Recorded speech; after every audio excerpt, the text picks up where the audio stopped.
The Y Curve with Phil Dobby and Roger Hearing. Justice delayed? Justice denied? How many innocent people remain in prison for crimes they didn't commit, just because the system is too slow and cumbersome to exonerate them? The post office scandals show how hard it is to turn around miscarriages of justice, even when it's clear to all that the courts got it wrong. And when every few years a case does get overturned and someone walks free after many years of wrongful imprisonment, the public outrage at a wasted life never seems to speed up the process of putting things right. So what needs to change? How can we make sure that those behind bars for what they didn't do get swift justice? The Y Curve.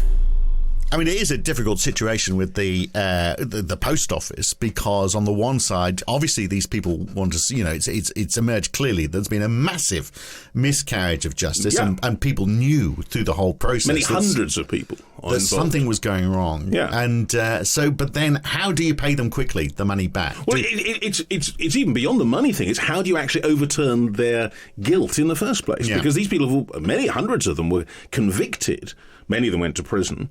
And even despite that, they've only managed about 70 or 80 cases have been cleared. Yeah. They've actually said, no, you didn't do it after all, despite the fact it's pretty obvious that almost all of them have been. Yeah. So what do you do? I mean, do you just then say, well, okay, there's been a miscarriage, broad miscarriage of justice, let's just let them all off? Well, that is what the government's proposing at the moment. A lot of judges are saying, hang on a second, this is not a very bad precedent, isn't it? Well, really? it is. But the point more generally is that there are many cases, apart from the post office, where people have been banged up for many, many, many, many years. Yeah. And again, it's been pretty clear from fairly early on that there's something not quite right with this, but getting a case reopened is an enormously difficult thing to do. And expensive, actually. Hugely expensive. Yeah, and there's why a lot of people have worked pro bono on these things, otherwise it wouldn't happen. Yeah. And I wonder as well, even just not cases getting reopened, just people not going to appeal because they have got to the stage where they just have run out of money. Yeah. I mean, in theory, there's legal aid, but there's a whole issue, of course, to do with that. Well, do you know which has gone down by basically 90%? The threshold for being able to get legal aid means the number of cases has gone down by 90% over the last 10 years or so. I mean, it's just a question, really, of acknowledging, which the system obviously doesn't want to acknowledge that it's gone wrong. Because, if you've had a trial and the theory is, British justice delivers the right verdict and it's all as it should be, then the idea that actually, no, it didn't. So I wonder, is it happening? I mean, if we take out the post office as as an example and put that aside, I wonder whether we're seeing more miscarriages of justice or less. You would have thought that there's so much more information available now that if you're tracking somebody, you can see what their online behaviour has been. There's geotagging, so you can see where people have been. And there's video cameras everywhere. I mean, we're being surveyed to the hilt. But a lot of it comes down to the Crown Prosecution Service and the police, and in the past, the police have certainly done things in ways that, are slightly questionable. I mean, obviously, a long way back, you talk about the Guildford 4, Birmingham 6, lots of notorious cases of miscarriages of justice, which took, 20 years to overturn. So maybe things are better than that. But we've had very recently, the Malkinson case, for example, this poor man who was jailed for rape and spent decades in prison for something he didn't do. And it was pretty clear pretty early on that they knew that. Yeah. But they just didn't overturn. They didn't make the thing turn into that. So, I mean, what kicks off the process then? If somebody is in prison for something they didn't do, how does that start? How do you start the ball rolling? Well, once you've gone beyond the initial appeal process, and if that hasn't worked, then you have to try and get your case in front of the Criminal Cases Review Commission, CCRC. That is the actual mechanism put in place after things like the Birmingham 6 and the Guildford 4 to try and make the system work better. But it is incredibly slow, incredibly unwieldy, extremely inefficient. I say this with some knowledge because many years ago, and we're going to talk to Glyn in a moment, Glyn Maddocks, the solicitor. Right. But I worked with him. So you're not going to tell me you spent 25 years inside. No, I didn't. You've worked for the BBC for that long, which is enough of a sentence. Yeah. But no, Glyn and I worked on a case. There was a guy I was visiting in prison who it was an extremely dodgy case in terms of his conviction for murder, and we worked hard hard to try and get overturned. We got nowhere, absolutely nowhere, because you just getting to that first stage of getting to look at it is immensely difficult. Right. But I guess, they have to have some sort of filtering mechanism, because otherwise everybody would be going, right, okay, well, I'm going to appeal. Well, of course, and the classic thing is everyone in prison is innocent. But that said, actually, when I've done a bit of prison visiting, and most people don't, it's not like that. There's a kind of acknowledgement generally, but there are people, and you bump into them, who it does seem were the victims of miscarriage of justice in one form or another, that they weren't listened to, that they didn't get the rights they're supposed to have, all kinds of things like this, even translation in this case of this guy I'm talking about. He spoke only Chinese when he went into the prison system, and they gave him, at his trial, a translator from the wrong form of Chinese. So, it just couldn't have gone worse. It was horrendous, and this man was jailed for life. Right. Because his defence wasn't very good, because he couldn't understand what was going on. Pretty much. And he said to me he hadn't got a clue what was going on, really, and learned English over the years and finally worked out what had gone on. And if you do, if you get to the end of this whole process and you're found that there has been a miscarriage of justice, how do you compensate somebody who's just had their life taken from them? That's the big thing. And until very recently, believe it or not, if you were found to be innocent and freed from prison, they would then charge you. They would then charge you for the amount of time you spent. Yes, unbelievable, really. But let's talk to someone who knows this all in great detail. It's Glyn Maddocks KC. In fact, he's an honorary KC solicitor, and he spent many years working to overturn miscarriages of justice cases. He's in fact co-founder of the Centre for Criminal Appeals, which is a charity that campaigns in this area. And he joins us now. So, what sorts of crimes are people being sentenced for, which are most commonly found to be a miscarriage of justice? Do they tend to be actually the more serious crimes, like murders? Well, obviously it's difficult to I don't think anyone's done any detailed analysis of that. The CCRC, Criminal Cases Review Commission, gets approximately 1,500 cases or applications each year. Quite a considerable number of those are magistrates' court cases where someone may have had some sort of brush with the law in terms of even something minor, not necessarily a long prison sentence or whatever, but feel that they're innocent or that they've suffered a miscarriage of justice. But the ones that become high profile, the ones that in a way are interesting, are the ones where someone has been in prison for a significant amount of time, and there's actually an argument or there's merit in their case and their argument that they're putting forward. Those are the cases that really hit the headlines.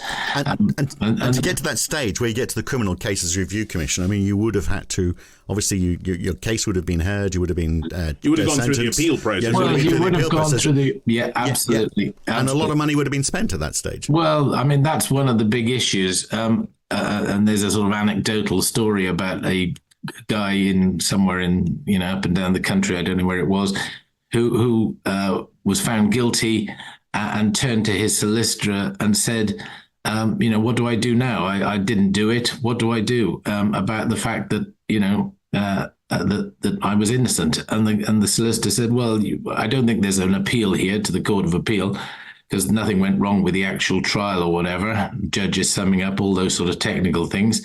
I don't think there are grounds for an appeal, but there is, I think, some organisation set up in the Midlands, I don't know where exactly, which you can apply to. Over to you, because I'm afraid I've run out of money. Legal aid has stopped now.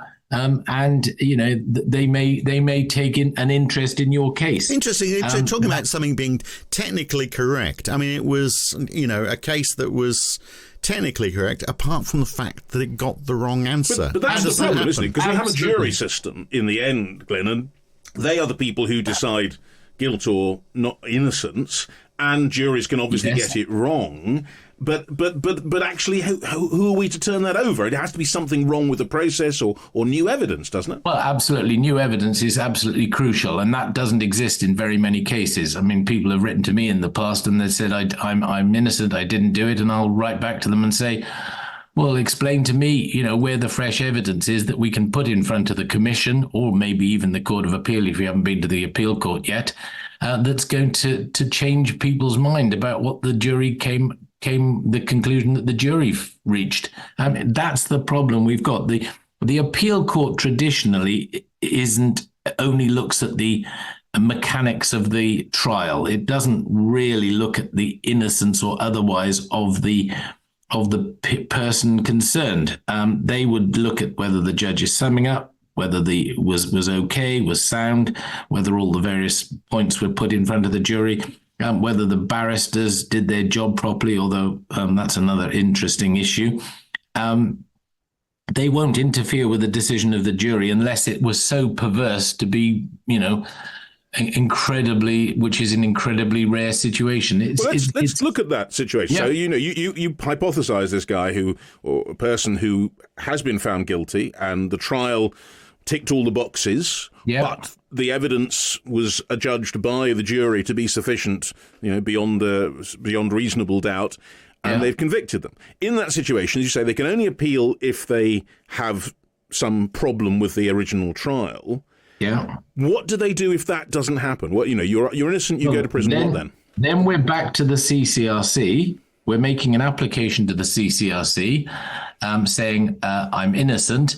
My trial took place, a year or so ago. I've now been to the Court of Appeal. The Court of Appeal has turned my appeal down, but I still want you to have a look at my case. And the CCRC will then go through a sort of screening process, and they'll say, okay, explain to us why you didn't do it. What other fresh evidence is there? Is there a new witness? Is there some DNA? Is there something? This is what they should do, by the way. I'm not necessarily saying that they do it. I mean, in Malkinson's case, they obviously didn't do that properly. Hence the furore and the high profile nature of his. Yeah, let's get into that, because we mentioned Malkinson. Just tell us what happened with the Malkinson case. It was quite recent. This was a man who was convicted of rape. Is that right? It was a man who was convicted of rape. He was picked up. There was evidence, not very good evidence, against him. The police effectively didn't do a very good job. They didn't send the samples off to be tested, even though there was samples that were found on the victim, which clearly weren't which turned out to not be Andrew Malkinson, and that lay on police or in police files or in the archives for quite a considerable time. Then when he applied to the CCRC, they didn't effectively scratch the surface, and they didn't do the work that they should have done to actually have the DNA that was available that wasn't Malkinson's tested. Had they done so much earlier on, he would have been released much earlier, or his appeal would have gone forward much earlier. How long did he spend in prison? 17 years. Wow. So after that time, I would want, I don't know if revenge is the right word, but I'd like to see someone taking the blame and for me to get some money back for that from the person who is responsible. It sounds like no one can take the blame for this. Exactly. There was a guy who did very similar to Andrew Malkinson, a guy called Victor Neelan. It didn't hit the headlines in quite the same way. He had similar circumstances, some DNA that was available that wasn't tested. The CCRC said it was speculative, that it was a fishing expedition. They weren't going to have the DNA tested. Eventually, I think his solicitor extracted the DNA from the CCRC and had it independently tested, and that proved that it wasn't Victor Neelan. Wow. So there's a bit of history in the CCRC and not being as proactive as they should be, particularly where DNA is concerned, because obviously that DNA can prove one way or the other pretty clearly whether or not you were responsible in certain cases. If I spent 17 years in jail for something which it boils down to, in the first place, is negligence by the police, by individual police officers, Or by the CCRC. Or by the CCRC as well. Can't I sue these people? Well, that's an interesting point. I think Victor Neelan's solicitors did think about whether or not there was a duty of care on the CCRC to him. I'm not quite sure what was concluded, but I don't think he ever pursued a claim against the CCRC for the lost years that he had. I wonder whether or not Andrew Malkinson might be pursuing a claim. I think what everyone's waiting for is that there are two inquiries being undertaken at the moment. One by Chris Henley KC, which is an internal inquiry that the CCRC has set up in the Malkinson case. And then there's a much more wide-ranging inquiry that the Lord Chancellor has set up, which will look at the CCRC, the CPS and Greater Manchester Police's involvement. If those reports, which are going to take a while, certainly the latter one, to conclude that there was negligence on the part of either one of those bodies, I suspect that Malkinson will be able to pursue a claim. But it seems in the whole process, it just looks from an outsider point of view, is it's grinding incredibly slowly and not working as well as it should. What is it that needs to change? Well, more money, but everything seems to have that attached to it nowadays. A more commitment on the part of effectively the Ministry of Justice to put more resources and more firepower in the hands of the CCRC. The CCRC, since the financial crisis, has suffered more cuts than almost any other part. Well, certainly the Ministry of Justice has suffered more cuts, a 38% cut in its budget. But the CCRC has suffered as a result of that. Its budget is now significantly depleted in terms of where it was when it was first set up. I mean, I'll give you an idea. I recently reread the second reading debate in the House of Commons and it was all party. It was in the mid-90s when MPs had to look at the findings of the Royal Commission and decide whether or not they wanted the CCRC to be established. This was in the wake of the Guildford 4, Birmingham 6, all that. The wake of the Guildford 4, the Runciman Commission, Royal Commission was set up. That recommended the CCRC. The parliamentarians then, who'd been in a way fed up with having constituents write to them saying, can you look into this case? Can you look into that case? My son, my daughter, my brother, or whoever is in prison for 20 years for something they didn't do. And they were delighted that this organization was going to be established, and I think they all naively thought that someone would be wrongly convicted. They would then write to the CCRC, make an application. Within a few months, they'd be exonerated. That's what they thought at the time. Most of the cases that I deal with, the person concerned has already done their sentence. I mean, the one we're going to be talking about perhaps a bit later on, Oliver Campbell, his sentence was over in 2000. He was convicted in 1991. He did his 10 or so years. He's been fighting for justice ever since. Now, that isn't what Parliament intended. It didn't intend for the CCRC to take 24 years or 34 years or however long to look at a case. But that's the problem we've got. It isn't justice, is it? I mean, it can't be. Justice delayed is justice denied. I think it was Martin Luther King, wasn't it? Yeah. So tell us about that case then, because it seems like a lot of them are that it's just people in the wrong place at the wrong time. Absolutely. Oliver is he's now mid-50s, 53. He had quite a severe brain injury when he was a small child. He's what is called vulnerable, disadvantaged, mentally handicapped, or whatever. He's 6'4", which is, he makes quite an impression physically.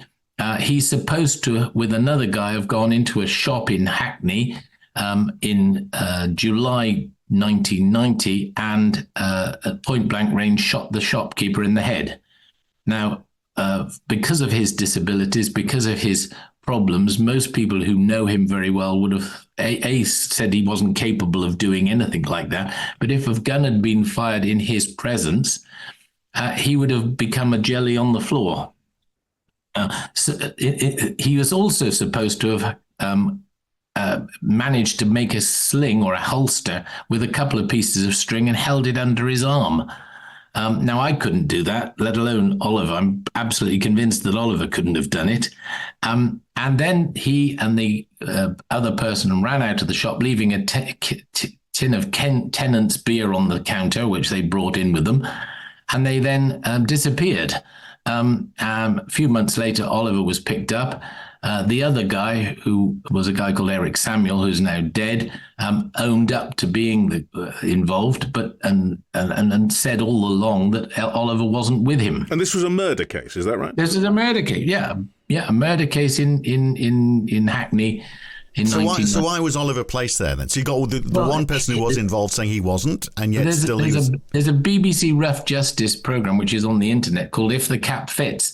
The only thing that linked Oliver with the case was the fact that his cap was found. It was quite a distinctive cap, a British Knight's cap, which he'd bought, which he owned, which he accepted was his, which was found a few hundred yards from the scene of the crime as the two guys were running away.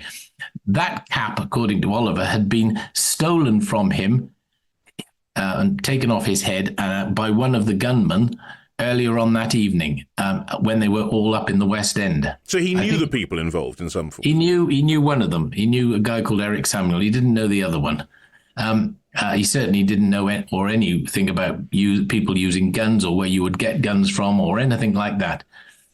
Then he was picked up in November, and then there was a series of interviews with police officers, which ended in Oliver, after about without his solicitor being present, making a confession. Right. But that happens quite a bit, I think. Yeah, but under PACE, the Police and Criminal Evidence Act, that's not supposed to happen, is it? Absolutely, certainly isn't. But PACE was 6 years old at that time, and it was still what we could perhaps call being generous, bedding in. The two police officers, one of whom subsequently became a criminal barrister, Oliver was no match for them. They were running rings around him effectively. He says now that he was stitched up. I mean, one of his disabilities is an appalling memory. So bearing in mind this was November and the events took place in July, he wouldn't have been able to have any idea what was happening or what he was wearing or where anything was. And so he sort of made up stuff. Like they asked him at one point what color the gun was, and he said black, and actually it turned out it was silver. I mean, all that sort of stuff was just fictitious. And yet he was convicted. Oh, yeah, he was convicted. I mean, that's one of the mysteries of this case. Well, he confessed, Roger. Well, he didn't confess in the court. only evidence, there was no DNA, there were the only identification evidence was someone who the judge said, if we were relying on this person as to give identification evidence, I would withdraw it from the jury immediately, this case. So he was a very unreliable person. So effectively what convicted Oliver was his confession. I'm looking at another case I saw online, similar, a guy called Sean Hodgson, charged with rape and murder in 1979. He confessed to detectives who retracted it in court, but still spent 27 years in prison. It was only when they got DNA evidence that showed he wasn't anywhere near it that they. Absolutely. And his compensation was £1.70 for every year he spent in jail. He got paid £46. I mean, that's his whole life taken away from him. So one of the things that didn't come up in Malkinson, which although the media was very interested in the case, it seemed to get the issue of compensation completely wrong. It got tied up in knots about Borden Lodge, if you remember. Borden Lodge was an amount of money that was withheld from your compensation to represent the time that you spent in prison, which was disgraceful. And the government, over one weekend in the summer, decided to change that after pressure from the media and various people. But actually, the bigger issue is the fact that since 2014, people don't get compensation anymore anyway. There's no compensation.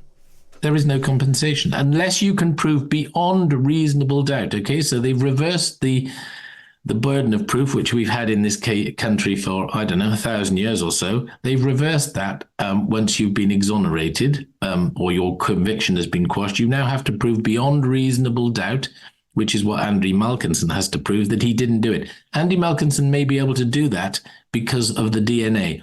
Oliver wouldn't be able to do that. How can he prove beyond reasonable doubt that he didn't do it? He can't. That's a massive hurdle for him. That is extraordinary. So just take us through what happened with your man Oliver. So he was in prison for 10 years? 10, 11 years, yeah. And then was out on license, I'm guessing. He's remains on license. That's one of his big issues now, that he might be able to travel to America or wherever if his conviction is quashed. At the moment, he couldn't do that. So what was the process? What was the process of actually getting his case reopened? What was the mechanism of doing that? Because as you said, that's the problem. I took his case over in 2000 and looked at it, and I got some enormous help from a very experienced QC in those days, KC now, Michael Birnbaum, and he and I are still working on the case 24 years later. We were very keen on the Rough Justice team doing a detailed investigation, because obviously they can find things that we haven't got the resources to find, and they did. They managed to track down, for instance, Eric Samuel. They covertly recorded him, and they asked him, did you do the robbery? Yes. Was Oliver with you? No. and we've got a tape. You can look at it yourself, and you can see what he says. So with that investigation which Rough Justice had undertaken, we then made an application to the CCRC in about 2003, 2004, asked them to refer Oliver's case. 2 years later, against much to our surprise, they decided not to refer it, even though it was a pretty clear case, we thought, and still do, obviously. And then we were left thinking, well, what should we do? So we judicially reviewed the CCRC's decision.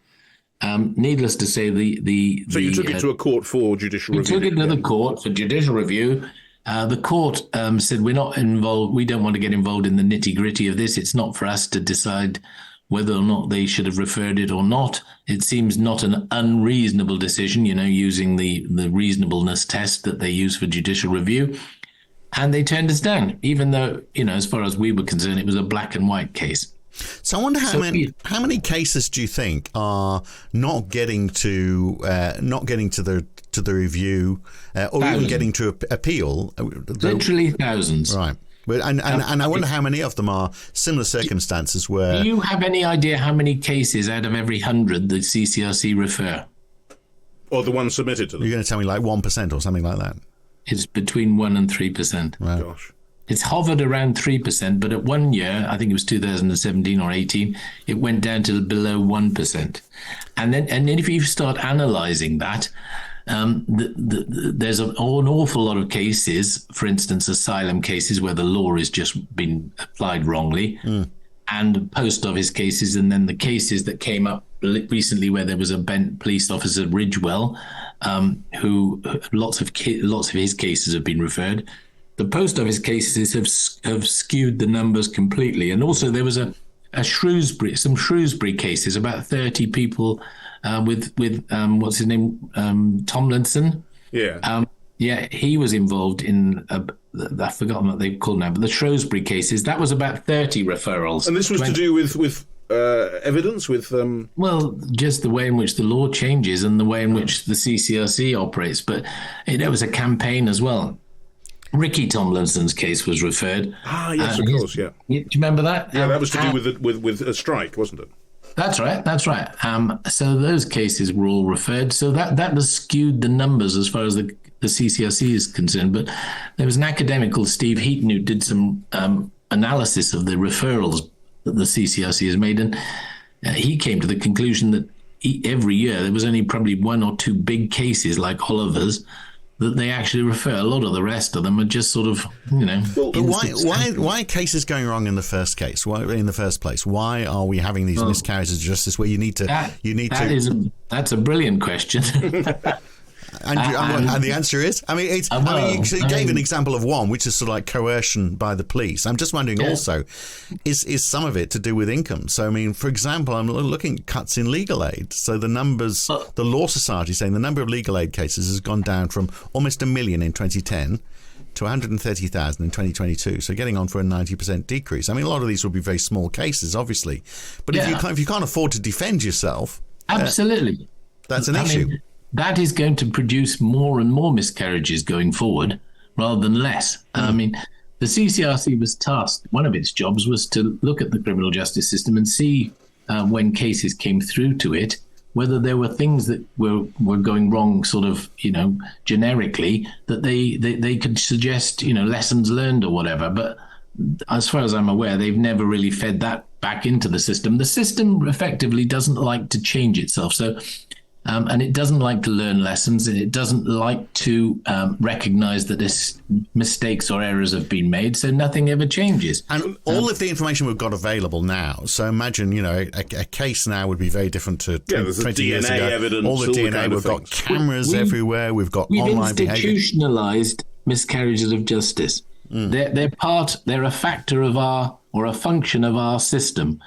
In other words, we've decided that we're quite happy if out of a prison population of 85,000, maybe 5,000 people are not guilty. We seem to cope with that, and they do their time, and they come out and they're They feel very hard done by, understandably, because just imagine how you would feel if you were in prison. I wouldn't hack it. Exactly. Almost saying I'd try and kill myself. I think if I was in well, there you are then. There you are. And some of them do. Some of them do. But the point is that with this new evidence, the kind of things we've got, like DNA and cameras and things, surely the chances of a miscarriage of justice are smaller because we can be more certain of guilt, can't we? Yeah, well, that was my point. Yeah, we've got so much more information these days. Does that make it easier, or can you get more circumstantial evidence? The number of exonerations using DNA in the States is sort of, I don't know, 300, 500, something like that. In this country, it's something like 5 or 6. DNA hasn't been a magic bullet for lots and lots of people in this country. It's very, very minor. The other issue you've got when you talk about CCTV is, it's hundreds and hundreds of hours of looking through CCTV. Lots of, there's a massive issue of disclosure. There was that case recently where it was only during the trial that the prosecuting counsel said, have we looked at this evidence from this person's phone? It was a rape case. I don't know if you remember it. Yes, I do. Yeah. And he actually stopped the trial there and then and said, we need, you, i.e. the police, should go through this lady's phone and check what she's actually been saying. Because this guy had been saying all the way through his defense that, she'd led him on or whatever. And when they actually checked her phone, which they hadn't done up until then, they found that what he was saying was correct. So it's kind of incompetence. They dropped the charges Right in the he system. Would have gone down. In other words, the incompetence is massive, absolutely massive. And all of those people involved in the miscarriage of justice, which can be the legal profession, it can be the police, it could be witnesses who've lied. Yes. Are there any do any of those face any consequences whatsoever? No. Someone asked me recently if any police officers have been imprisoned as a result of miscarriage of justice. And the answer is I don't think that they have. I mean, there was the famous case in Cardiff, the Lynette White case, where where police officers were, years and years later after they actually did get the right guy, a chap called Jeffrey Gafford, and then the CPS and launched prosecutions against a number of police officers for the original errors, and that went nowhere because they lost a box of papers which was vital halfway through their trial, and then the trial was then stopped. They were all set free, and a couple of weeks later or a month later, they found the box of papers that was vital. I mean, you couldn't make it up. Isn't it? What if somebody is out to get you within the police service and they knowingly... You'll go down. Because you'll go down, they won't go down, you're saying? Yeah. You'll go down, and they will get away with it. Because they know the system. Right, but then can they be charged further down the track if it's found that the case was a miscarriage of justice? Theoretically, but whoever charges them? Perjury, I suppose, but you'd have to prove it. Yeah. Exactly. I mean, none of the Guildford 4 police officers were, or wherever. No, they were never charged, were they? I mean, there's sort of one rule and law for some people and another for others. Is there a particular group or type of people that are finding that they are more susceptible to a miscarriage of justice? So, ethnicity, yes, age, poor, black. Yeah, I thought so. Yeah, and mental health problems, obviously, as well as absolutely. I mean, a quarter of our prison population is made up of people with mental health problems, and they're the ones who struggle when it comes to actually, doing something about the fact that they've been wrongly convicted. They can't deal with it. I mean, the other factor which is vital is that those people who have a solicitor or a barrister helping them challenge a conviction stand a much, much, much better chance of success than those people who do it themselves. Yeah, we have an unequal justice system. So this is an eye-opener to me, because I would have thought, 100%, maybe you could get away with 1%, but you'd hope that 100% of the people in prison are there because they deserve to be. But if you were to put a percentage figure on it, you gave us some numbers before, but give it to us as a percentage. They say somewhere between 5 and 10%, but no one's ever done any sort of detailed analysis. Like 90% is good enough. We're happy with 90%. That's shocking, isn't it?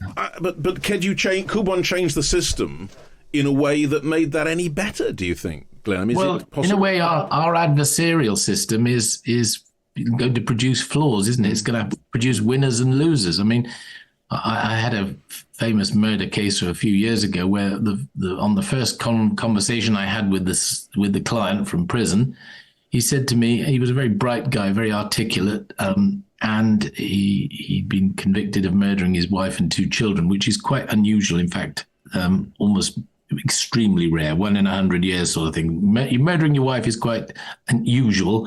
Murdering your 2 children, aged 9 and 7, is extraordinarily rare, apparently.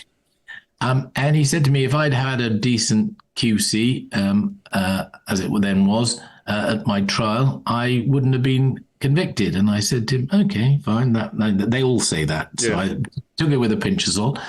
By chance, a year or so later, I had lunch with the QC for the prosecution, who, after a couple of glasses of wine, said, well, I know who you're acting for. And he said to me, if he'd have had a decent QC, someone who'd made the right points, he wouldn't have been convicted. Yeah. I thought, my God, that's justice for you. Yeah, well, for that 5 or 10% of people who find themselves in prison for something they didn't do, how does it go the other way? What's the percentage, I wonder, of people who get away with it?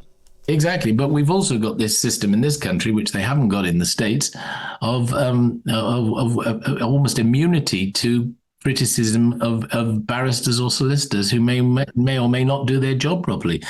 In America, they call it ineffective assistance of counsel, which is a constitutional right, and a lot of appeals are based on your solicitor or attorney not doing their job properly. In this country, it's a no-go area. If you say to the CCRC, my legal team was a disaster, they'll say, okay, fine, what do you want us to do about that? The Court of Appeal won't countenance it. Doesn't work. Well, Glyn, as we're drawing this to a close now, let's just go back to your case, the Oliver case. Yes, because Oliver. We got to the stage where you'd failed to be able to, or they'd failed to reopen the case.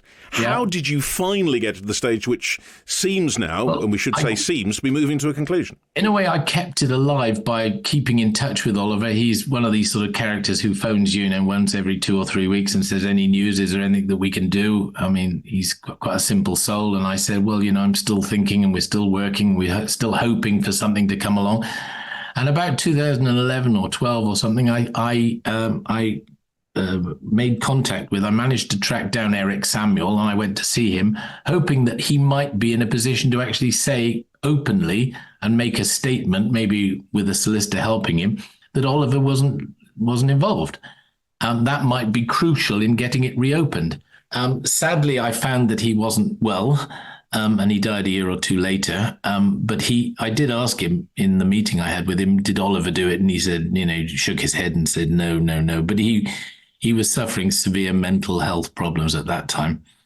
Anyway, we still kept it alive in the best way we could. There was a change in the law, and we thought we might be able to find a statement that Eric Samuel had made to a solicitor at the time that the Rough Justice program was broadcast. Again, that failed.